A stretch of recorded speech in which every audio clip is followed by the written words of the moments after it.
selalu berusaha menyimpan sesuatu yang bisa membawa manfaat, baik untuk dirinya, untuk anak cucunya, maupun untuk keluarganya, untuk masa kini dan masa depannya. Kadang simpanan itu berbentuk uang, kadang berupa tanah, lain saat berbentuk pabrik, dan lain sebagainya. Sementara masa depan yang paling pasti adalah akhirat. Jika untuk masa depan dunia kita rela memeras keringat, membanting tulang, pergi pagi dan pulang petang, menyimpan uang, menyimpan tanah, menyimpan pabrik, pernahkah kita merenung jika satu saat kiamat datang, kita dibangkitkan dari kubur masing-masing, berdiri di padang mahsyar untuk mempertanggungjawabkan seluruh kegiatan hidup kita di dunia ini? Lalu kita akan menuju ke alam akhirat. Sudahkah kita mempunyai simpanan untuk akhirat kita? Pada pertemuan kali ini saya ingin menyampaikan sebuah hadis di mana Rasulullah sallallahu alaihi wasallam bersabda, "Arba'un min kanzil jannah." Simpanan sorga ada 4 macam. Yang pertama, ikhfa'us shadaqah, menyembunyikan sedekah. Saudara-saudara kaum muslimin, sebagaimana yang kita maklum bahwa Allah Subhanahu wa taala melebihkan sebagian rezeki dari kita terhadap yang lain. Ada yang kaya, ada yang setengah kaya, ada yang miskin, ada yang setengah miskin, dan selanjutnya. Ada yang gajinya kecil tapi penghasilannya gede. Ada yang penghasilannya gede tapi nggak punya gaji. Ada juga yang memang gajinya gede dan penghasilannya gede. Kelebihan rezeki merupakan sunnatullah dan tidak harus membuat kita merasa lebih dari yang lain. Bahkan sebaliknya, kelebihan itu harus membuat kita ringan tangan untuk menolong mereka yang memang memerlukan pertolongan.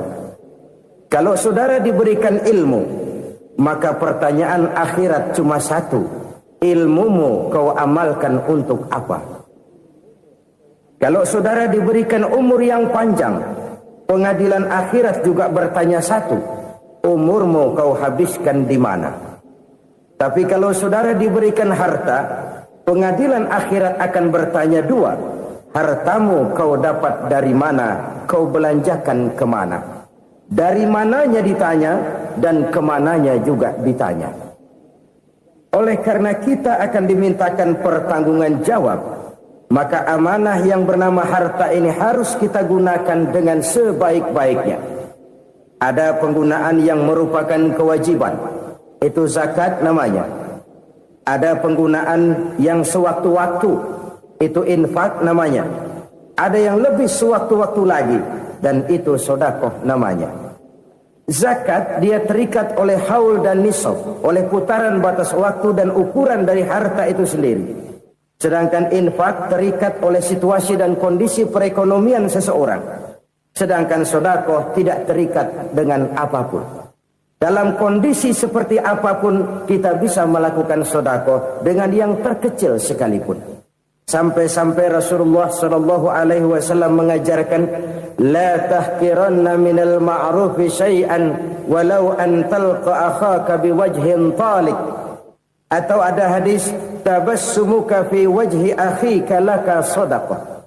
Senyumanmu kepada temanmu adalah sedekah.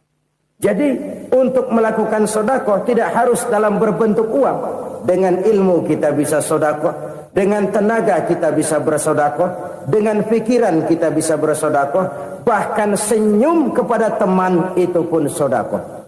Jadi kalau sedekah dengan uang memang belum punya uang, nyengir aja banyakin. Itu asal pada tempatnya, jangan lalu ketemu tiang listrik cengengesan. Tentu tidak pada tempatnya dan tidak wajar. Nah, sedekah yang paling dicintai Allah adalah sedekah yang disembunyikan. Artinya, jauh dari sifat riya. Kan kadang-kadang ada orang sedekah itu disebutkan namanya, apa tidak bagus? Kalau memang niatnya ikhlas, ya bagus-bagus saja. Untuk memberikan sugesti kepada yang lain. Di Fulan bin Fulan nyumbang sekian, diumumkan. Boleh kalau niatnya untuk memberikan rangsangan kepada yang lain supaya dia menyumbang lebih besar dari orang tadi. Tapi kalau itu mendatangkan riya, maka sedekah yang paling dicintai Allah adalah sedekah yang disembunyikan. Tangan kiri saja tidak tahu apa yang diberikan oleh tangan kanan. Sedekah yang dilakukan dengan ikhlas akan merupakan perbendaharaan surga, tersembunyi dari pandangan orang lain, tidak seorang pun tahu. Karena memang sikap yang baik adalah melupakan kebaikan dan mengingat kesalahan. Itu salah satu ciri orang bahagia. Orang yang selalu mengingat kesalahannya dan berusaha melupakan segala kebaikannya. Kalau dia akan berada kebaikan, dia tidak bisa ikut, dia merasa rugi karena dia merasa belum pernah berbuat baik. Tapi kalau akan melakukan kesalahan baru, dia ingat kesalahan yang sudah-sudah, sehingga terhalang baginya untuk melakukan satu kesalahan baru. Demikianlah saudara-saudara, bahwa Allah melebihkan rizki sebagian kita dari yang lain, agar terjadi tolong-menolong dalam kehidupan ini. Jadi kesenjangan yang nature, kesenjangan yang alami, itu sunnatullah.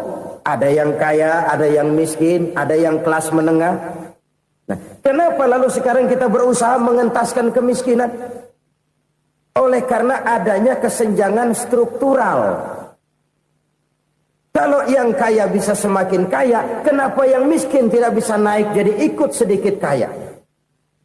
Sebab pada dasarnya Islam adalah agama yang sejak turunnya sudah berupaya memerangi kemiskinan.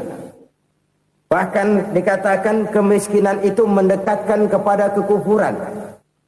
Orang kalau miskin udah dekat banget sama kafir.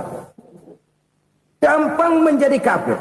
Berapa banyak saudara-saudara kita yang oleh karena soal perut, oleh karena soal materi, terpaksa meninggalkan dan menanggalkan akidahnya.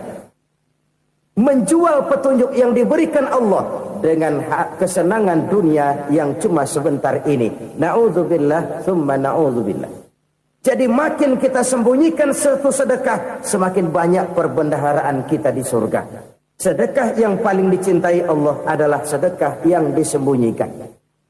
Malahan ada seorang sufi, dia punya kebiasaan kalau pergi sholat Jumat dia bawa uang, itu uang dia taruh di bawah tikar masjid.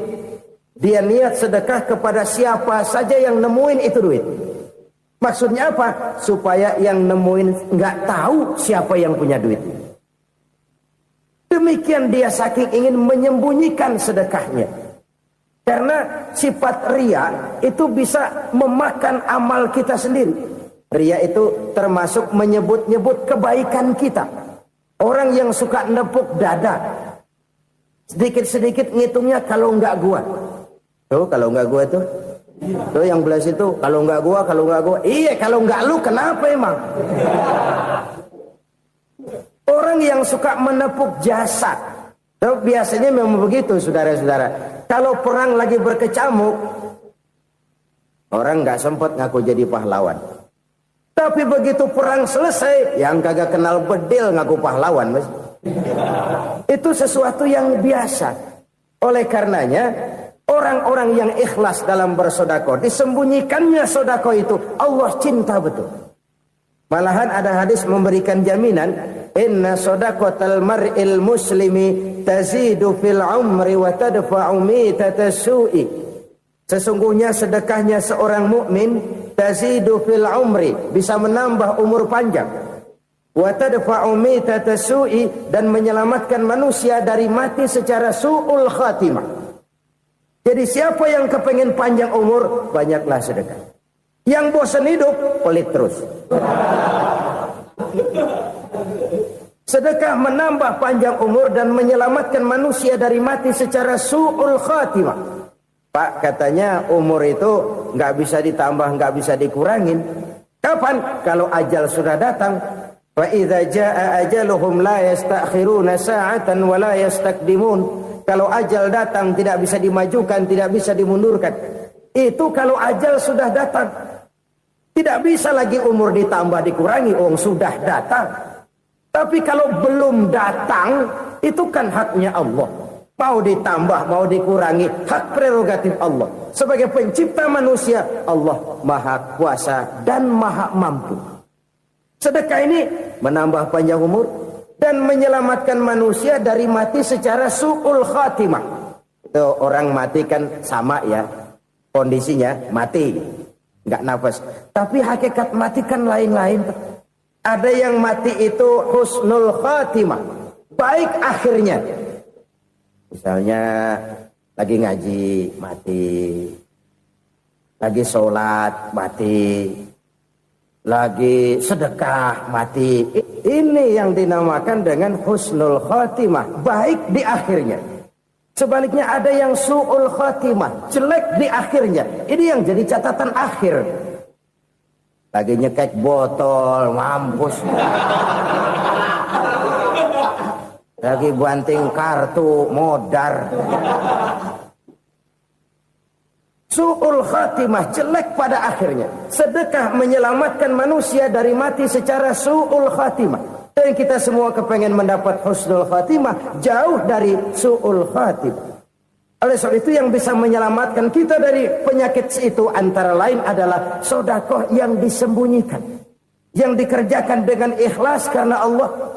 Tidak karena kepengen dipuji orang, tidak karena ingin dikatakan orang pemurah, sebab orang dermawan itu orang yang memberi tanpa harus diminta. Kalau masih harus diminta, ya belum dermawan namanya, masih harus diminta. Kalau nggak diminta ya tulus, lolos, polos. Saudara-saudara kaum muslimin rahimakumullah. Harta adalah amanat dan akan kita pertanggungjawabkan. Allah melebihkan rizki sebagian kita dari yang lain agar kita saling tolong menolong, bantu membantu. Nabi janjikan siapa yang meringankan beban saudaranya muslim di dunia, Allah akan meringankan bebannya di akhirat nanti. Sebuah jaminan dari baginda Nabi. Si orang yang kita bantu barangkali tidak bisa membalas, Allah yang akan membalas lewat jalan lain yang tidak pernah kita sangka-sangka. Ada orang tanya, Pak, ini ada orang nyumbang masjid sambil marah-marah, bagaimana? Saya bilang sumbangannya aja ambil, marahnya jangan. Marahnya jangan diambil, itu urusan dia. Saudara-saudara kaum muslimin rahimakumullah. Umat Islam ini kan umat yang punya potensi besar. Kadang kita merenung, kenapa kadang-kadang pembangunan masjid kok lambat sekali? Kalau hotel hari ini peletakan pertama, bulan depan peresmian. Supermarket hari ini peletakan batu pertama, minggu depan peresmian. Tapi kalau sudah yang namanya masjid, kadang-kadang peletakan batu pertama sekaligus jadi batu terakhir. 3 tahun, 4 tahun, campur nebar jalak di jalanan. Duit dijaring kayak ikan sepat. Apa tidak ada orang Islam yang kaya? Banyak. Apa tidak ada pengusaha muslim yang jadi konglomerat? Ada. Lalu yang belum banyak itu yang komit terhadap nilai-nilai agamanya. Akhirnya kita jatuh jadi umat yang lemah. Belum ada pengusaha konglomerat muslim buka pabrik supermi cap beduk misalnya umpamanya atau pabrik kecap cap sorban supaya identitas keislamannya sedikit kelihatan. Kita jatuh jadi umat yang lemah karena potensi tidak terinventarisir dengan baik. Kita ini ibarat kompor yang cuma matengin nasi orang lain. Potensi kita dimanfaatkan oleh orang lain. Ukhuwah Islamiyah kita baru terbatas kepada silaturahmi. Ukhuwah di bidang ekonomi kita lemah. Ukhuwah di bidang kebudayaan kita lemah. Apalagi ukhuwah di bidang politik kita lebih rapuh lagi. Padahal ukhuwah itu adalah totalitas kehidupan manusia. Menyangkut ipolek sosbud. Memerlukan nilai-nilai ukhuwah. Jadi oleh karena itu mari kita menyadari. Di dalam harta kita, walaupun kita yang cari, pergi pagi, pulang sore, peras keringat, banting tulang, di sana ada harta anak yatim. Di sana ada hak masjid. di sana ada hak pesantren, di sana ada hak jihad. Berbahagialah seseorang apabila dia oleh Allah dijadikan keran. Keran itu menyimpan air, tapi tidak untuk dirinya, tapi disalurkannya kepada mereka yang memang memerlukannya. Saudara-saudara kaum muslimin rahimakumullah, ini yang pertama. Jadi perbendaharaan surga adalah menyembunyikan sedekah. Orang lain nggak tahu, kita pun nggak pernah ngitung-ngitung. Kita anggap lewat begitu saja, padahal itu deposit akhirat. Satu. Yang kedua, perbendaharaan surga itu apa? Wa kitmanul musibah, menyembunyikan kesulitan. Kadang orang takut menghadapi kesulitan, tapi makin kita merenung, hidup ini kan sebenarnya urusan. Takut sama urusan, ya jangan hidup. Tandanya orang hidup itu kalau punya urusan. Urusan melupakan problem. Problem sering menimbulkan kesulitan. Kesulitan bukan untuk ditakuti, tapi untuk diatasi dan dicarikan jalan keluarnya. Siapa sih orangnya yang gak pernah sulit-sulit? Makin tinggi status sosialnya, makin gede urusannya. Makin tinggi kualitas imannya, makin berat tingkat kesulitannya. Cuma memang yang namanya enak itu seperti pelangi. Biang lala itu nggak pernah di atas kepala kita, di atas kepala orang melulu. Lu sih enak lu, kata kita. Dia juga bilang yang enak kan lu. Pelangi itu nggak pernah di atas kepala kita. Kata tukang beca, aduh enak ya naik Mercy. Kata tukang beca, apa yang di dalam mobil Mercy? Aduh enak bener tukang beca, di jok ngeringkuk ngorok pulas bener. Saya kamar pakai AC, sejuk, tempat tidur sutra, empuk, alga, spring bed, gula kulik, nggak bisa pulas kalau belum minum Valium, belum tidur. Enak bener tukang beca, di jok ngorok nggak tahu wetan kulon.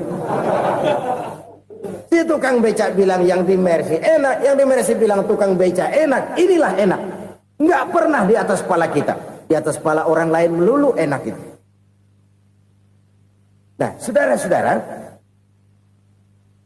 yang merupakan perbendaharaan surga itu orang yang bisa menyembunyikan kesulitan, baik pribadi ataupun rumah tangga. Ini terutama rumah tangga yang jadi soalnya. Kadang-kadang kita ini kalau senang, sebaliknya kalau senang kita diam, kalem aja, cuek. Banyak banget duit kita bawaan, diam aja udah. Malah ketemu orang takut. Tapi begitu susah, sekampung tahu. Padahal Nabi mengajarkan perbendaharaan surga itu menyembunyikan musibah, menyembunyikan kesulitan. Kalau enak, cerita sama orang-orang. Kalau nggak enak, rasain sendiri, tekan sendiri, atasin sendiri.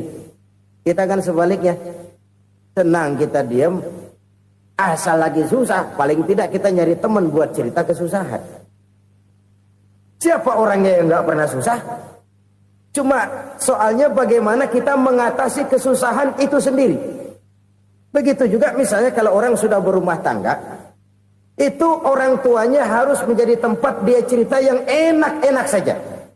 Yang nggak enak rasain berdua, selesaikan berdua, atasin berdua. Jangan dibalik. Asal senang diam, giliran susah saja. Maknya laporan. Terbalik. Bisa menjaga security informasi. Maka nama bayam keluar diam, malah seluitan. Enak amat lo makan daging ayam. Security informasi. Saudara-saudara kaum muslimin rahimakumullah. Ujian yang terberat itu yang pernah diberikan kepada para nabi, para rasul, para aulia, para ulama. Makin tinggi keimanan, makin berat bentuk kesulitan. Ayo saya kemukakan satu contoh saja. Ada seorang nabi yang kaya, nabi kaya, namanya Nabi Ayub. Iblis kalau orang begini kan keki, ibadahnya rajin, kaya. Nih yang kayak begini susah digodain. Kalau ibadahnya rajin, miskin, kali bisa disogok. Sini imannya mantap, ibadahnya rajin, kaya, nabi lagi. Oh, tapi namanya iblis nggak kurang akal. laporan. Tuhan, kenapa Les? Ya ini bahasa saya, bahasa Qur'annya sih nggak gitu. Itu hambamu yang namanya Ayub, dia rajin ibadah cuma karena dikasih kaya aja. Coba kasih miskin dia, berhenti dia sembahyang. Ah, kamu bisa aja. Saya tahu Ayub itu hambaku yang ikhlas. Saya buktiin Tuhan, silahkan.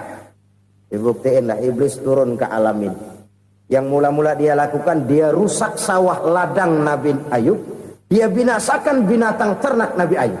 Sehingga dalam waktu singkat, jatuhlah Nabi Ayub dari orang paling kaya, jadi orang paling miskin. Beliau masih ibadah di mihrab dalam masjid. Datang iblis. Saudara Ayub, ya. Lagi ngapain? Ibadah. Nyembah Allah, nyembah Allah. Oh, percuma. Kenapa? Tuhan yang ente sembah nih, dia udah bikin miskin ente. Sawah ladang ente hancur lebur, binatang ternak binasa. Sekarang ente jadi orang paling miskin. Ngapain nyembah Tuhan kayak begitu? Tekor. Udah berhenti dah ibadah, berhenti ibadah. Ini iblis sama Tuhan laporannya lain, yang dikerjakan kepada Nabi Ayub juga lain. Benar begitu iblis kata Nabi Ayub? Iya, sawah ladang saya habis, buras. Binatang ternak saya binasa, binasa. Saya miskin, bangpak. Apa jawab Nabi Ayub? Bukan innalillahi, ya ini hebat. Alhamdulillahillazi a'tani wa akhadha minni. Segala puji bagi Allah yang telah memberikan harta kepada saya dan sekarang mengambilnya lagi. Alhamdulillah. Allah yang ngasih, Allah yang ambil. Itu mah urusan Allah. Iblis cuman ibadah jalan terus, sujud lagi Nabi Ayub. Iblis seleher gondok banget. Dasar Nabi nggak mempan dia apa-apain. Miskin malah alhamdulillah. Allah yang ngasih, Allah yang ngambil. Jadi kalau kita tidak komit, kita tidak terikat kepada kaya, miskin, senang, susah, apa yang bisa bikin kita susah?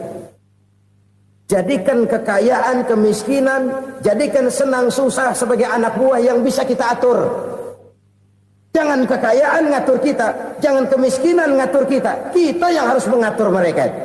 Senang, susah, kaya, miskin, bahagia, sengsara, jadikan itu anak buah yang bisa kita atur. Kalau sekarang kita kaya, lain saat boleh jadi kita miskin, semiskin-miskinnya. Allah yang ngasih, Allah yang ngambil. Tenaga mana yang bisa menghalangi? Ibadah jalan terus. Iblis makin gondok. Dasar Nabi loh. Akhirnya apa? Nabi Ayub dikerjain, diberikan penyakit. Demikian fatal penyakitnya. Bayangin, udah miskin sakit. Masya Allah. Miskin sakit. Sakitnya nggak lama, kira-kira 16 tahun. Istrinya 3, 2 mental minta ceraiin. Ngerawatin laki bengek begini. Senang belum tentu, susah udah pasti nih. Cerai aja, cerai dah. Cerai. Tinggal satu Siti Rahmah yang setia menemani beliau. Sesetia-setianya hati perempuan. Satu saat Siti Rahmah bilang, "Bang, iya, abang kan Nabi bang. Lalu namanya Nabi kan doanya jarang meleset bang. Maksud kamu minta kenapa sih sama Tuhan biar abang sembuh baik dah bang?" Siti Rahmah, iya. Saya sakit berapa tahun sih dah? 16 tahun bang. Sebelum ini saya sehat berapa tahun? Ya kira-kira 60 tahun bang. Nah coba ente banding-bandingin Rahmah. Saya dikasih sehat 60 tahun. Dikasih sakit 16 tahun. Sudah nggak sabar. Mau doa kepada Allah minta sembuh. Saya malu. Malu kepada Allah. Diuji dengan yang luar biasa seperti ini. Tidak mengganggu stabilitas kehambaannya. Dia tetap menghamba kepada Allah subhanahu wa ta'ala. Saudara-saudara kaum muslimin rahimakumullah. Kunci menghadapi kesulitan itu apa? Allah jelaskan dalam satu ayat, wa basyiris sabirin alladzina iza asabathum musibah qalu inna lillahi wa inna ilaihi raji'un. Gembirakan orang-orang yang sabar. Siapa mereka itu? yang apabila mendapat musibah mereka kembali kepada keyakinan dasar segalanya dari Allah dan segalanya akan kembali kepada Allah. Ini konsepsi dasar dari sikap muslim dalam menghadapi berbagai kesulitan. Segalanya dari Allah, segalanya akan kembali kepada Allah. Kalau ini sudah kondisi dasarnya, maka kita akan lapang menghadapi kenyataan bagaimanapun pahitnya. Apakah itu namanya miskin, apakah itu namanya sakit, bahkan maut sekalipun. Maut sekalipun. Segalanya dari Allah, segalanya akan kembali kepada Allah. Ini sikap hidup, bukan sekedar ucapan. Kita kadang-kadang menjadikannya sebagai ucapan. Mulutnya sehingga berhenti, innalillahi wa inna ilaihi rajiun, tapi nangisnya terus gerung-gerungan. Bukan itu, ini kesadaran moral. Kalau segalanya dari Allah, segalanya kembali kepada Allah, kan sebenarnya cuma nunggu giliran. Hari ini saya nyembayangin dia, entah hari apa saya disembayangin orang. Hari ini saya antar dia ke kubur, entah hari apa orang nganterin saya ke kubur. Hari ini saya tahlilkan dia, entah nanti kapan orang tahlilkan saya. Segalanya dari Allah, segalanya akan kembali juga kepada Allah. Oleh sebab itu saudara-saudara, kesulitan bukan untuk ditakuti. Kesulitan justru untuk diatasi, dicarikan jalan keluarnya. Dan tidak ada orang yang tidak pernah mendapat kesulitan. Tidak ada. Semakin tinggi status sosial, semakin tinggi kualitas keimanan, semakin besar juga tingkat kesulitan. Hanya saja bagaimana cara kita mengatasinya. Dan Al-Quran menyatakan, inna ma'al usri yusra. Di balik kesulitan itu pasti ada kemudahan. Roda itu berputar. Karena itu Rasulullah sallallahu alaihi wasallam mengingatkan kepada kita, ta'arraf ila Allah fir raha ya'rifka fis syiddah. Ingatlah kepada Allah di waktu kamu senang, supaya Allah ingat kepada kamu di waktu kamu susah. Kalau waktu senang kita ingat kepada Allah, kita susah, Allah tidak akan meninggalkan kita. Tapi kalau waktu senang kita jauh dari Allah, sujud tidak sempat, dengan masjid jauh, ketika senang kita lupakan Allah. Nanti begitu kita susah, Allah lupakan kita. Dan itu menyakitkan. Oleh karena itu orang-orang tua kita dulu bilang, kalau lagi sehat ingat-ingat lu bakal sakit nanti. Kalau lagi kaya ingat-ingat satu saat kita bakal jatuh miskin. Bahkan kalau lagi muda ingat-ingat kita bakal tua. Dan yang terpenting, kalau lagi hidup ingat-ingat kita bakal mati. Saudara-saudara kaum muslimin rahimakumullah. Jadi yang kedua yang merupakan perbendaharaan surga, menyembunyikan musibah. Saudara-saudara kaum muslimin rahimakumullah. Hal ketiga yang merupakan perbendaharaan surga adalah wasilatur rahmi. Orang yang suka bersilaturahmi. Sebagaimana yang kita maklum bahwa manusia adalah makhluk yang disebut zon politika. Makhluk sosial yang tidak mungkin hidup sendiri-sendiri. Betapa dan siapapun kita memerlukan orang lain. Bodoh betul manusia kalau tinggal di tengah masyarakat tapi tidak mau bermasyarakat. Merasa hebat sendiri, pinter sendiri, gagah sendiri, kaya sendiri. Mungkin kalau mati juga ngubur sendiri. Jangankan kita di sini. Di sorga saja Nabi Adam waktu sendirian bengong melulu, ngondar mandir. Allah tegur dam sepi dam. Jadi ini kalau bahasa saya, iya Tuhan sepi ini nggak ada coret-coretan pisan ini. Diciptakan Siti Hawa baru anteng Nabi Adam. Itu di sorga. Cobalah. Umpamanya saudara tinggal di Jakarta nih. Kayak bener. Apaan aja di Jakarta punya saudara dah. Jembatan Semanggi ambil. Monas, Buntel bawa pulang. Hotel-hotel ambil semua. Cuman tinggal di Jakarta sendirian. Apa enaknya? Betapa dan siapapun kita perlu orang lain.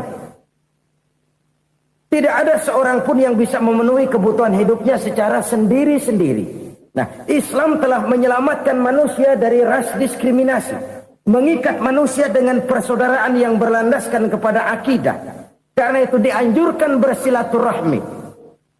Bahkan Nabi menyatakan, man arada ayyubsata lahu fi rizqihi wa yunsa'a fi atharihi falyasil rahimah. Siapa yang kepengen diluaskan rezekinya dan dipanjangkan usianya, banyaklah ia bersilaturahmi. Siapa yang kepengen dimudahkan rezekinya, hendaknya ia banyak bersilaturahmi. Kalau banyak teman, kesulitan kan paling tidak ada tempat cerita. Udah susah, sendirian kita pikirin diri, nggak ada tempat tukar pikiran. Cepet banget sama bengek. Dilawan sendiri. Nah, secara makro kita bisa berkata, tidak mungkin ada kemenangan kalau tidak ada kekuatan. Tidak ada kekuatan kalau tidak ada kesatuan dan persatuan. Tidak mungkin ada kesatuan dan persatuan tanpa semangat silaturahmi. Kalau umat Islam mau menang, dia harus kuat. Kalau umat Islam mau kuat, dia harus bersatu. Kalau umat Islam mau bersatu, dia harus membudayakan silaturahmi ini. Bahkan sampai-sampai kata Nabi, kalau bisa cari nilai tambah. Apa? Silman qata'ak. Bersilaturahmilah kau kepada orang yang marah denganmu. Masya Allah, indahnya ajaran agama kita. Orang yang marah pun kepada kita, kata Nabi, kalau bisa bersilaturahmilah kepadanya, kepada orang yang marah itu. Di situ nilai tambah. Cuman jujur nih hadis, ngucapinnya gampang, ngamalinnya yang berat banget. Orang marah sama kita, kita disuruh silaturahmi, ada apa malu? Lu marah, ada gue marahan lagi. Tunggu pikirin. Saudara-saudara kaum muslimin rahimakumullah. Tapi ini yang diajarkan, bahkan ini yang dicontohkan oleh baginda Rasul. Bagaimana begitu mudah? Misalnya satu saat Abu Jahal ini ngatur strategi bagaimana bikin Muhammad celaka. Dia gali lubang di depan tempat tidurnya. Dia tutupin daun korma. Terus dia panggil seseorang, ke sini. Kasih tahu Muhammad, pamannya sakit keras, minta ditengokin. Berangkat orang ini ke sana. Muhammad, labbaik. Pamanmu sakit keras, dia minta ditengokin. Baik, saya akan datang menjenguk beliau. Berangkatlah Nabi ke rumah Abu Jahal tanpa prasangka apapun. Abu Jahal udah pasang setil, selimut 3 rangkap setengah dipakai. Persis kayak orang meriang. Tapi sembari ngintip dari balik selimut. Begitu Muhammad buka pintu, nah, masuk perangkap nih. Muhammad jalan menuju tempat pembaringan. Makin lama makin dekat, makin lama makin dekat. Makin dekat ke lubang yang dipasang oleh Abu Jahal itu. Dalam hati Abu Jahal, terus dah jatuh, mampus dah lo ini. Mampus lo hari ini nih. Apa yang terjadi? Malaikat Jibril datang. Muhammad, pamanmu cuma pura-pura sakit. Di depan tempat tidurnya ada lubang perangkap supaya kamu jatuh ke situ. Sudah, kamu pulang. Balik kanan Nabi. Sudah hampir jatuh ke lubang, balik kanan, pulang. Bayangin kecewanya Abu Jahal. Muhammad dikit lagi, Muhammad dikit lagi. Enggak, paman, saya pulang aja. Emosi bangun dari tempat tidur, enggak sadar kalau lagi pura-pura sakit. Lompat ngejar Nabi, dia lupa dengan lubang yang dia gali. Serak, nyemplung sendiri ke dalam lubang.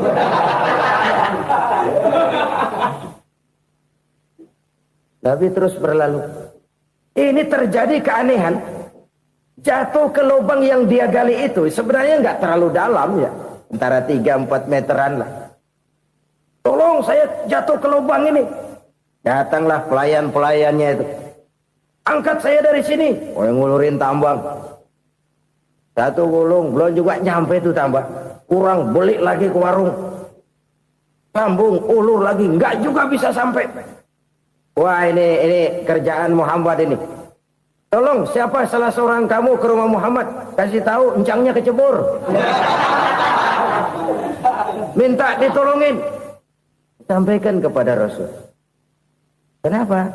Pamanmu jatuh ke lubang, Muhammad minta tolong diangkatin. Tambang udah nyambung-nyambung nggak nyampe juga. Ya, nanti saya datang, saya tolong. Coba. Nyata-nyata orang berniat jahat mau mencelakakan dia. Datang dia menolong. Ini yang disebut air tuba dibalas air susu ya ini. Bukan sebaliknya. Air tuba dibalas air susu. Paman, kecebur ya? Iya Muhammad, tolong ini. Pegang tangan saya. Nabi ulurkan tangannya. Nyampe. Dipegang oleh Abu Jahal. Diangkat ke atas. Sampai atas. Apa kata Abu Jahal? Sihirmu memang hebat Muhammad.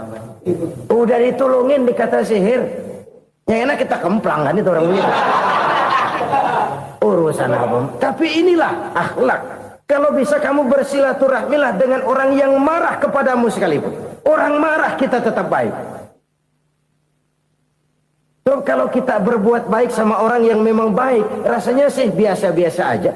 Orang baik kita baik lagi, ya draw aja, belum ada nilai tambah di situ. Baru ada nilai tambah kalau kita bisa berbuat baik kepada orang yang nyakitin kita. Itu namanya kita setingkat di atas dia. Dia sakitin kita, kita berbuat baik sama dia. Dia pelit sama kita, kita baik sama dia. Dia marahin kita, kita deketin dia. Di situ kita punya nilai tambah. Jadi siapa yang ingin diluaskan rezekinya kata Nabi dan dipanjangkan umurnya, hendaklah ia banyak-banyak bersilaturahmi. Sederhana sebenarnya silaturahmi. Tapi silaturahmi membangkitkan semangat kesatuan dan persatuan. Kesatuan dan persatuan melahirkan kekuatan. Dalam matematika, 1 ditambah 1 pasti 2. Tapi di tengah masyarakat, 1 orang takut ditambah 1 orang takut, hasilnya jadi 2 orang setengah berani. Kenapa setengah berani? Karena udah berdua. Tadi pan takut sendirian. Kalau dia kumpul turu-turu takutlah jadi berani. Kita yang lemah, kita yang tidak berdaya, kita yang miskin, kalau mau kompak bersatu, apa yang nggak bisa kita kerjain? Apalagi tinggal di kota besar, pilihan cuma 2, bertahan atau minggir. Bertahan atau minggir. Untuk bisa bertahan harus mampu bersaing. Untuk mampu bersaing harus punya keahlian. Keahlian harus ditunjang dengan pendidikan. Ditambah oleh kekompakan sebagai umat. Udah miskin mencar mulu, orang injek kita. Orang nggak pandang urusan apa malu. Oleh karena itu silaturahmi pada hakikatnya merupakan ruh dari ukhuwah yang diajarkan oleh agama kita. Bagaimana Islam menyelamatkan masyarakat manusia dari ras diskriminasi, mengikat manusia, dan tidak ada persaudaraan yang lebih indah selain persaudaraan yang diikat dengan nilai-nilai akidah. Sepanjang orang di jalan Allah, itulah saudara kita. Keluar dia dari jalan Allah, selesailah persaudaraan sampai di situ. Karena itu, kalau ingin menyimpan sesuatu di surga, banyaklah bersilaturahmi. Datang ke rumah ini, datang ke rumah itu, dan lain sebagainya. Itu simpanan kita di akhirat nanti. Ini yang ketiga. Saudara-saudara, yang keempat, perbendaharaan surga itu apa? Wa qawlu la hawla wa la quwwata illa billah. Ucapan la haula wa la quwwata illa billah. Ibadah kan ada yang berat, modalnya besar. Bangun masjid berat, modalnya besar. Bangun rumah sakit berat, modalnya besar. Ada ibadah yang berat, tapi modalnya ringan. Misalnya puasa. Puasa itu berat, mengendalikan nafsu. Kalau sekedar nggak makan nggak minum sih enteng, mengendalikan nafsu itu jihad terbesar. Tapi kan modalnya ringan, cuma niat saja. Ini ibadah berat, modalnya ringan. Ada ibadah yang ringan, modalnya juga enteng. Seperti termasuk ucapan la haula wa la quwwata illa billah. Tanpa sadar, la haula wa la quwwata illa billah, nyelengin tuh di surga. Nyelengin, kita nggak terasa, nyelengin simpenan akhirat. La haula wa la quwwata illa billah, nyimpan lagi. Kaget, la haula wa la quwwata illa billah, nyimpan lagi. Banyak simpenan. Walaupun sebenarnya yang dimaksud di sini adalah kesadaran batin bahwa tidak ada daya dan kekuatan kecuali Allah. Itu intinya. Kita memulai pekerjaan disunahkan baca bismillah, kan begitu. Apa itu? Kesadaran moral. Bahwa ini saya bisa kerjakan. Saya kerjakan ini dengan menyebut nama Allah. Kenapa? Kalau Allah tidak memberikan daya dan kekuatan, mana mampu saya kerjakan ini. Maka saya kerjakan ini dengan menyebut nama Allah. Bismillah. Kesadaran moral. Manusia hanya wajib berusaha, tapi nggak pernah wajib berhasil. Banyak hal-hal yang kalau kita renungkan secara rasio nggak mungkin. Tapi jadi kenyataan. La haula wa la quwata illa billah. Tidak ada daya dan kekuatan kecuali bagi Allah semata-mata. Kesadaran moral akan kelemahan dan keterbatasan makhluk bernama manusia. Kadang kita kagum dengan otak, tapi kita sering lupa sama yang bikin otak. Padahal bagaimanapun hebatnya otak, yang bikin otak pasti lebih hebat dari otak. Nggak percaya, silahkan otak-otakan. Inilah kecenderungan. Kita kagum dengan pesawat-pesawat mutakhir, bukan main, besi gede banget terbang itu. Alangkah hebatnya. Lalu apa yang bikin otak tidak lebih hebat dari itu semua? Kita puji laut, apa yang bikin laut tidak lebih hebat dari laut itu? La haula wa la quwata illa billah. Tidak ada daya dan kekuatan kecuali Allah. Apa yang bisa kita lakukan? Kalau tidak karena daya dan kemampuan yang diberikan oleh Allah kepada kita. Lahirlah sikap tawadu, rendah hati. Tidak melonjak menjadi angkuh dan sombong. Sadar akan kelemahan dan keterbatasan diri. Sebagai makhluk yang diciptakan oleh Allah subhanahu wa ta'ala. Jadi satu sisi ini ucapan yang berpahala. La haula. Jadi wiridan. Pada sisi lain ini kesadaran moral. Sikap mental, kesadaran batin bahwa yang punya daya dan kekuatan itu cuma Allah. Kita nggak pantas untuk sombong, sebab sombong itu pakaiannya Allah. Kita nggak sedang pakai pakaian Allah, kegedean. Dan makin kita renungi, makin terbentur. Apa sih yang bisa kita sombongin? Kita mau sombong apa? Kaya, pintar, itu kan semua relatif. Di atas langit masih ada langit lagi. Jadi oleh karenanya, marilah kita menyadari. Manusia hanya wajib berusaha, tapi tidak pernah wajib berhasil. Yang berusaha saja tidak wajib berhasil, apalagi yang tidak berusaha. Islam bukan agama orang pemalas yang selesai sholat lalu endelohom, nggelenggem ayem-ayem. Tapi Islam bukan agama orang sombong yang setelah berusaha lalu tidak memerlukan Allah. Kita bisa saja bikin proyeksi tahun sekian kita bakal panen besar menurut perhitungan otak. Tapi ada kejadian lain. Apa? Tikus ngambek. Habis itu dimakanin tikus, panen gagal. Proyeksi rasional gagal oleh tikus-tikus yang ngambek itu. Bisa saja terjadi. Tahun depan kita panen besar. Urung. Kenapa? Musim panas panjang. Dan sekarang ini koran-koran bikin berita musim mengalami penyelewengan. Bukan cuma manusia yang nyeleweng sekarang. Musim pakai nyeleweng. Mestinya kan musim hujan udah selesai. Masih hujan-hujan juga. Musim.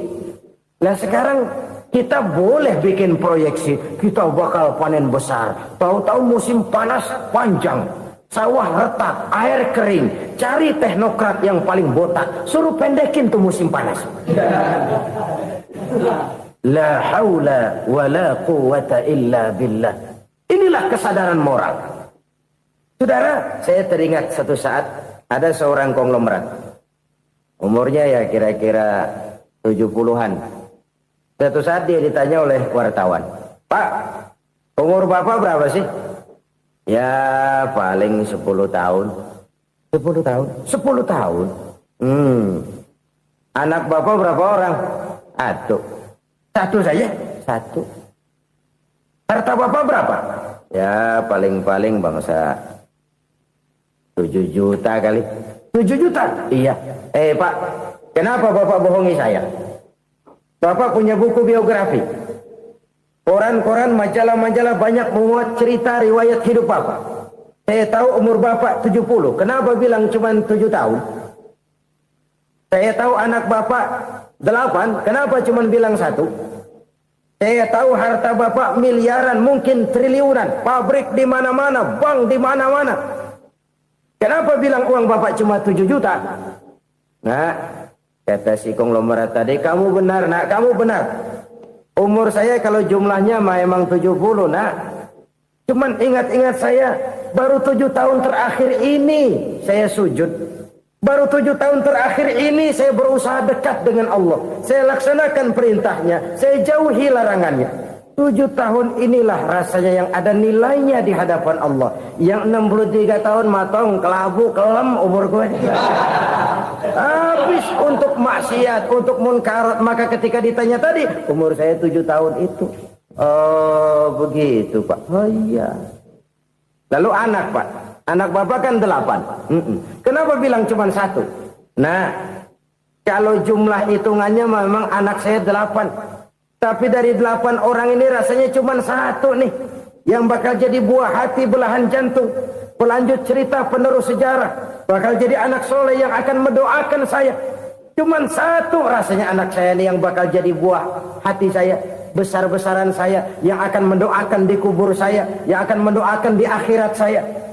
Yang 7 orang mana, Masya Allah, yang satu tenggeng, yang satu nyekek botol mulu, yang satu nggak karu-karuan. Makanya saya bilang 1 anak saya yang akan bisa mendoakan saya. Oh begitu Pak. Iya. Nah harta Pak, harta bapak kan triliunan, pabrik bapak di mana-mana, uang bapak hampir di tiap bank-bank besar. Kenapa bilang cuma 7 juta? Betul kau nak. Harta saya kalau jumlahnya memang miliaran, triliunan mungkin. Tapi yang saya ingat baru 7 juta tuh yang saya belanjakan di jalan Allah. Saya nyumbang masjid, saya santuni yatim piatu, saya bantu pembangunan pesantren, saya bantu pembangunan rumah sakit Islam. Itu yang akan saya bawa pulang ke akhirat, yang 7 juta itu. Yang triliunan itu nanti akan diperebutkan oleh anak-anak saya sebagai waris saya. Jadi harta saya 7 juta itu yang bakal nemenin saya di akhirat. Yang akan saya bawa pulang jadi teman saya. Saudara-saudara kaum muslimin, jangan-jangan orang tua itu adalah kita-kita ini. Jangan-jangan kita-kita ini adalah orang tua itu. Jangan-jangan itu potret dari diri kita masing-masing. Dari sekian umur yang diberikan Allah, berapa tahun yang ada nilainya di hadapan Allah? Dari sekian anak-anak yang merupakan amanah, berapa yang akan mendoakan kita sebagai orang tuanya menjadi anak soleh? Dari sekian banyak harta yang diberikan Allah, berapa yang akan kita bawa pulang menghadapnya nanti, yang kita belanjakan di jalan Allah? Ini sebuah potret kehidupan. Karena itu kita kembali kepada la haula wa la quwwata illa billah. Kita wajib berusaha, kita wajib berikhtiar. Selebihnya, segala daya dan kekuatan hanya milik Allah saja semata-mata. Satu kesadaran batin dari setiap pribadi muslim. Setelah ia berusaha dan berikhtiar, ia menyerahkannya kepada Allah Subhanahu wa ta'ala. Jadi, satu sisi ini merupakan wiridan ucapan yang mengandung pahala. Pada sisi lain, ini merupakan sikap batin dari seorang muslim di dalam ia menghadapi realitas kehidupan ini. Saudara-saudara kaum muslimin, rahimakumullah. Kalau ini kita jadikan satu basis kehidupan, maka ini akan menyelamatkan manusia dari kemungkinan tergelincir menjadi orang yang lupa diri dan lupa darat. Sebab itu Imamul Ghazali berpesan, Jadidis safinah fa innal bahra amiq wa khuziz zad fa inna safara ba'id wa khaffifil hamla fa innal hamla sadid. Perbarui selalu kapalmu karena lautan sangat dalam. Bawa bekal yang banyak karena perjalanan ini sangat jauh. Ringankan beban karena kebanyakan beban akan menyakitkan. Alangkah indah kalimat ini, alangkah dalam makna yang terkandung di sana. Perbarui selalu kapalmu karena lautan sangat dalam. Apa artinya ini? Jaga mentalmu baik-baik. Pelihara imanmu baik-baik karena hidup penuh cobaan seperti lautan. Kita kalau berlayar di lautan kan kadang-kadang tenang, angin bertiup sepoi-sepoi basah. Jika malam datang bintang gemintang bertabur menghias cakrawala.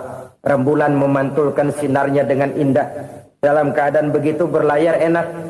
Tapi lain saat ombak menggunung, halilintar menyambar, angin topan bertiup. Berapa banyak sudah saudara-saudara kita yang tenggelam di lautan dunia tanpa sadar bahwa dia belum sampai kepada pantai yang akan dituju. Berapa banyak sudah saudara-saudara kita yang tenggelam di lautan dunia ini tanpa sempat bangkit lagi. Dia menyangka sudah sampai kepada tujuannya. Hati-hati kapal jangan sampai bocor karena lautan sangat dalam. Iman ini jaga baik-baik karena hidup penuh dengan ujian. Wa khuzizat fa inna safara ba'id. Bawa bekal yang banyak karena perjalanan sangat jauh. Saudara mau ke Bandung, bawa duit. Saudara mau ke Surabaya, banyakan lagi duitnya. Saudara mau ke Mekah, gepokan, iketan tuh duit nggak lembaran lagi. Makin jauh perjalanan, makin banyak bekal yang harus kita bawa. Kalau saudara dari Jakarta mau ke Surabaya, kagak bawa duit berangkat juga, itu sih bukan berani namanya, nekat. Sampai Surabaya belum tentu, sengsara di jalan udah pasti. Kenapa? Nggak bawa bekal berangkat. Sama juga kita nih, misalnya belum sempat sembahyang, mati. Waduh, berani banget orang. Belum punya bekal, mati. Sengsara di jalan. Atau bekal tidak cukup. Dari Jakarta saudara mau ke Surabaya, bawa duit 500 perak. Paling jauh Cikampek nyampenya itu. Paling jauh itu. Antara jauhnya perjalanan dengan bekal yang saudara bawa tidak seimbang. Hidup ini perjalanan panjang. A walking tour. Dimulai dari alam arwah. Sebelum jasad diciptakan, roh diciptakan lebih dulu. Dari situ pindah ke alam rahim. Dari alam rahim pindah ke alam dunia. Dari alam dunia pindah ke alam barzah. Baru menuju akhirat. Satu perjalanan panjang. Kalau bekal tidak bawa, sengsara di jalan. Bawa bekal yang banyak karena perjalanan ini sangat jauh. Wa khaffifil hamla, ringankan beban karena beban itu cuma akan menyulitkan. Kalau bekal itu sih keperluan, tapi beban nggak kita perluin, cuma ngeberat-beratin. Apa ini beban? Dosa. Kecurangan, kebatilan, kezoliman, ketidakadilan, kesewenang-wenangan. Itu akan jadi beban kita di akhirat. Alangkah celakanya, perjalanan panjang, bekal tidak bawa, beban kelewat banyak. Alamat sengsara di jalan. Pahala tidak ada, dosa berlipat ganda. Na'udzubillah, summa na'udzubillah. Kalau kita rangkum nasihat Al-Ghazali dengan kisah si konglomerat tadi, kita akan mengambil kesimpulan. Pertama, bekal terbaik dalam menghadapi gejolak kehidupan ini tidak lain adalah iman. Yang kedua, pahala dan dosa. Dua hal kontroversial. Pahala adalah bekal, dosa adalah beban. Tapi kita sekarang kan tidak begitu terangsang kepada yang abstrak. Orang berlomba mencari yang konkret-konkret saja. Yang real. Kalau memang dosa, benjol dong. Kira-kira begitu. Kira-kira begitu. Persis orang Yahudi dulu. Orang Yahudi itu kan pernah minta kepada Nabi Musa. Ya Musa, lan nu'mina laka hatta narallaha jahrah. Musa, kami nggak bakal mau beriman kepada Allah kalau belum kami lihat Allah ada nongkrong di depan kami. Kalau memang Tuhan ada, taruh dong di depan kami. Mau yang konkret-konkret saja. Kalau memang dosa, benjol dong. Kalau memang pahala, berasa dong. Orang terangsang kepada yang real, yang konkret-konkret saja. Karena itu, untuk mengejar dosa, orang mau bayar. Tapi untuk mengejar pahala, walaupun tidak bayar, orang segan. Ini yang dikatakan oleh Nabi, kamu mengharapkan ke surga, tapi kamu berat melaksanakan sesuatu yang bisa membawa kamu ke surga. Kamu ingin jauh dari neraka, tapi tiap saat kamu lakukan perbuatan-perbuatan yang justru menjerumuskan kamu ke neraka. Idda'aitum an-najata minan nar wa ramaitum fiha anfusakum. Kamu ingin selamat dari neraka, tapi kamu lemparkan diri kamu ke neraka. Kamu ingin masuk surga, tapi berat sekali kamu melakukan perbuatan-perbuatan yang bisa menyampaikan kamu di surga. Saudara-saudara kaum muslimin rahimakumullah. Jadi hal keempat yang merupakan perbendaharaan surga adalah la haula wa la quwwata illa billah. Satu sisi ini merupakan ucapan yang memperberat timbangan akhirat. Pada sisi lain ini merupakan sikap hidup seorang muslim. Kesadaran batin yang sangat dalam bahwa tidak ada daya dan kekuatan kecuali Allah. Dan itu kita simbolkan pada saat memulai pekerjaan dengan Bismillah, dengan menyebut nama Allah. Satu kesadaran moral, saya hanya bisa melakukan ini karena diberikan daya dan kekuatan oleh Allah. Lahirlah sikap tawadu, rendah hati, tidak melonjak menjadi angkuh dan sombong. Saudara-saudara, sampai sini dulu jumpa kita kali ini. Semoga 4 perbendaharaan surga ini dapat kita lakukan, yang kelak akan merupakan bekal kita di kemudian hari nanti. Amin ya rabbal alamin. Bapak-bapak, ibu-ibu, saudara-saudara kaum muslimin rahimakumullah.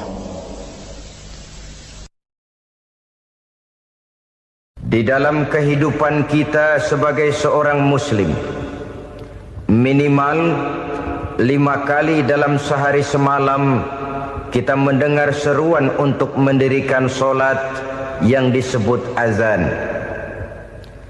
Ada kalimat menarik di dalam kalimat azan itu, yakni seruan hayya 'alal falah, marilah menuju kepada keberuntungan, marilah meraih kemenangan. Seruan ini adalah kecenderungan dari setiap manusia, apapun warna kulitnya. Artinya, setiap orang dalam hidup selalu ingin meraih dan mencari kemenangan. Kemenangan akan melahirkan kepuasan batin, dan kepuasan batin memberikan kebahagiaan. Sedangkan kekalahan melahirkan penderitaan batin, dan penderitaan batin menjerumuskan seseorang di dalam berbagai bentuk kerugian. Jikalau inilah seruan azan, maka masalahnya ialah apa yang menyebabkan kita meraih kemenangan. Al-Quranul Karim memberikan tuntunan dan ajaran kepada kita bahwa orang-orang yang memperoleh kemenangan itu tidak lain adalah orang-orang yang bertakwa. Hanyalah mereka yang bertakwa kepada Allah Subhanahu wa ta'ala pada akhirnya akan tampil sebagai pemenang. Lalu siapa orang yang bertakwa itu? Dijelaskan dalam awal-awal Al-Baqarah, orang yang bertakwa yang akan meraih kemenangan. Pertama, alladzina yu'minuna bil ghaib, yaitu orang-orang yang beriman kepada yang gaib. Percaya bahwa ada alam yang gaib, alam yang abstrak, alam yang tidak bisa dijangkau oleh salah satu daripada panca indera kita. Mereka percaya dan beriman kepada adanya malaikat, beriman kepada adanya iblis dan jin, beriman kepada adanya alam kubur, beriman kepada adanya alam mahsyar, beriman kepada adanya alam akhirat, beriman kepada adanya surga dan neraka. Beriman bukan cuma sekedar beriman dalam ucapan bibir saja, tetapi beriman yang nilai iman itu mampu mewarnai gerak dan gaya hidupnya. Iman yang meresap sampai ke tulang sumsum, kemudian memberikan dampak positif di dalam kehidupan manusia. Alam, kita tahu, adalah sesuatu yang selain Allah, dan Allah bukanlah alam. Apapun namanya selain daripada Allah, itu adalah alam. Alam pada hakikatnya terbagi menjadi 2. Ada alam syahadah, alam nyata, alam konkret, alam yang bisa dijangkau oleh salah satu indera kita. Kemudian ada alam ghaib, alam yang tidak bisa dijangkau oleh panca indera kita, alam metafisika, alam abstrak, alam yang wajib kita imani keberadaannya. Kita percaya bahwa malaikat itu ada, Kita percaya kepada jin, bahwa jin itu ada. Kita percaya kepada adanya iblis dan setan. Bukan percaya kepada iblis dan setannya, percaya bahwa iblis dan setan itu ada. Itu termasuk salah satu daripada sifat orang yang bertakwa kepada Allah. Saudara-saudara kaum muslimin rahimakumullah, kecenderungan pembangunan yang lebih bersifat materialistis biasanya menggeser aspek kehidupan rohani. Orang berpikir empiri, dan dalam pola pikir yang demikian maka alam gaib tidak lagi mendapat perhatian. Aspek kehidupan yang bersifat rohaniah malah mulai ditinggalkan. Akibatnya terjadilah kepincangan di dalam kehidupan kita. Pernah ada satu pengalaman pribadi dalam perjalanan kembali ke tanah air. Dalam pesawat di sebelah kanan saya duduklah seorang Jerman namanya Heiner Simonsen. Iseng saya ajak kenalan, saya ajak ngobrol, saya tanya dia. Saya bilang, Mas Heiner ini, kalau pesawat yang kita tumpangi ini jatuh ke bawah, kira-kira apa yang bakal terjadi, Mas? Dia bilang, kita semua akan mati. Begitu? Iya. Oke. Apa itu mati? Tanya saya. Dia bilang, untuk tahu apa itu mati, kita harus tahu lebih dahulu apa itu hidup. Saya pikir nih bule bisa ngomong juga. Baiklah kata saya. Apa hidup menurut Anda itu? Oh, hidup itu dia bilang, kalau seluruh anggota badan kita bekerja secara normal, paru-paru memompa darah secara normal, jantung berdetak secara normal, sel-sel tubuh bekerja secara fit, dan organisme tubuh hanya mau bekerja secara normal, dia bilang, kalau kita memberi makan yang cukup, menu yang teratur, dan gizi yang lengkap. Saya bilang, kesimpulannya apa, Ner? Dia jawab, hidup adalah dari tangan ke mulut. Life is from the hand to the mouth, kata dia. Hidup adalah dari tangan ke mulut. Jadi masalah hidup tidak lebih daripada masalah isi perut. Orang pergi pagi, pulang sore, peras keringat, banting tulang, perut yang dibelain. Saya bilang, you are wrong. Sampean salah, Ner. Kamu orang Islam bukan? Bukan. Pantas. Kenapa saya salah? Dia bilang, ya jelas salah. Salahnya di mana? Kamu ini manusia. Kalau hidup cuma dari tangan ke mulut, saya bilang, kambing di kampung saya juga begitu pikirannya, Ner. Itu kambing di kampung saya, asal perutnya kenyang, sudah hidup dia. Perkara besok bagaimana, lusa prospeknya macam mana, bulan depan ada apa, kambing nggak pernah mikir. Di kampung saya kambing juga pikirannya begitu. Kamu Kristen ya? Tadinya. Loh kok tadinya, lalu apa sekarang kamu ini? Dia bilang, sekarang saya netral. Saya tidak beragama, tapi saya percaya kepada Tuhan sebagai pencipta alam. Saya ingat benar dia bilang, I haven't any religious, but I believe to God as the creator of the world. Kenapa bisa netral begitu, Ner? Habis saya bingung katanya. Islam bilang Islam baik, Kristen bilang Kristen baik, Hindu Buddha bilang Hindu Buddha baik, semua agama baik. Saya netral sekalian, nggak beragama. Yang penting saya percaya kepada Tuhan. Saya bilang, Ner, kamu ini kayak orang mau beli celana, lalu bingung. Yang satu bilang Levi's bagus, yang satu bilang Blue Jean hebat, yang satu bilang Wool England hebat. Celana ini hebat, celana itu bagus, celana ini hebat. Semua celana bagus, kamu bingung. Akhirnya netral, tidak pakai celana. Itu juga salah. Saya pikir-pikir, kemudian saya melihat bahwa dua pola berpikir Heiner ini nampaknya sudah mulai menggejala di lingkungan masyarakat bangsa kita. Disadari atau tidak, secara jujur kita harus berkata, dua pola pemikiran Heiner ini mulai berkembang di tengah masyarakat bangsa kita. Pertama, pola pikir materialisme. Hidup adalah dari tangan ke mulut. Masalah hidup tidak lebih masalah isi perut. Itu yang perlu dibela, dan disitulah arti kehidupan.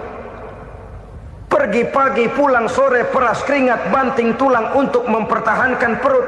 Kalau sudah kemari cara orang berpikir, maka buat apa percaya kepada yang gaib? Untuk apa sholat? Untuk apa puasa? Untuk apa zakat? Untuk apa menghadiri majelis taklim? Tanpa kepercayaan kepada yang gaib, hidup berjalan menurut alur empiris dan materialis. Kalau sudah ke sana cara orang berpikir, biasanya orang lalu cenderung menghalalkan segala cara. Hanyalah orang yang percaya bahwa akhirat ada. Hanyalah orang yang percaya bahwa alam kubur itu ada. Hanyalah orang yang percaya bahwa malaikat itu ada, hidupnya akan lebih terarah dan terkendali. Karena kepercayaan kepada yang gaib, yang merupakan fase daripada kehidupan setelah hidup yang sekarang ini, mewarnai gerak pribadi seseorang di dalam dia melakukan kegiatan hidupnya. Pola berpikir materialisme, disadari atau tidak, mulai menggejala di lingkungan masyarakat bangsa kita. Hidup tidak lebih dari urusan tangan ke mulut, mulut ke tangan, tangan ke mulut. Asal perut sudah kenyang, hiduplah sudah. Perkara bagaimana prospek hari yang akan datang, bagaimana akhirat, tidak jadi persoalan.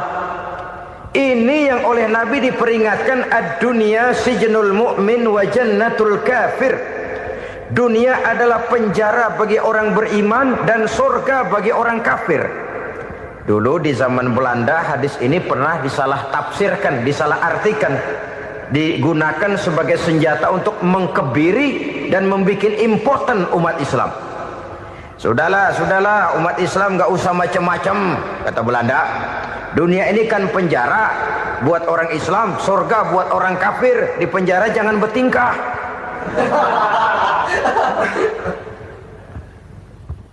Pengertiannya tidak begitu. Dunia adalah penjara bagi orang mukmin. Artinya dalam kehidupan dunia seorang mukmin tidak bebas memperturutkan hawa nafsunya. Di penjara hawa nafsunya. Sebaliknya, surga bagi orang-orang kafir. Buat orang kafir, surgalah dunia ini. Mereka bebas memperturutkan hawa nafsunya. Dilarang tidak terlarang, dicegah pun tidak tercegah. Mereka hidup menurut alur bisikan nafsu mereka sendiri. Kemudian bila ajal datang, maut merenggut nyawa, selesailah surganya sampai di situ. Maka bagi orang-orang yang tidak percaya kepada adanya akhirat, kepada adanya alam gaib, surganya sebatas umurnya. Sekali lagi, surganya sebatas umurnya. Bila umur selesai, ajal pun datang merenggut nyawa, selesailah sudah surganya sampai di situ. Alangkah pendeknya perjalanan orang-orang yang tidak percaya kepada alam gaib ini. Bagi kita mukmin, jikalau kita mampu memenjarakan hawa nafsu, kita bisa bahagia di dunia ini. Dan Islam memang tidak menyuruh kita sengsara di dunia. Raih dunia, kejar dunia, gapai dunia sebagai alat untuk mencapai kebahagiaan di akhirat nanti. Hidup adalah satu perjalanan panjang yang terbentang sejak kita terlahir dari alam rahim sampai kepada alam akhirat nanti. Andai kata kita gagal meraih kebahagiaan di dunia, toh kita masih punya akhirat. Tapi jangan jadi dalil yang melemahkan semangat. Biarin dah kita di dunia kebelangsak, yang penting akhirat. Akhirnya dunia benar-benar kebelangsak. Bagaimana dunia ini bisa kita raih, dan bagaimana meraih dunia untuk menunjang kepentingan akhirat nanti. Yang kedua dari pikiran Heiner yang saya lihat menggejala di lingkungan masyarakat bangsa kita, timbulnya manusia-manusia netral. Seolah-olah Tuhan yes, agama no. Sama Tuhan percaya, agama ogah. Tuhan ngangguk, giliran agama godeng.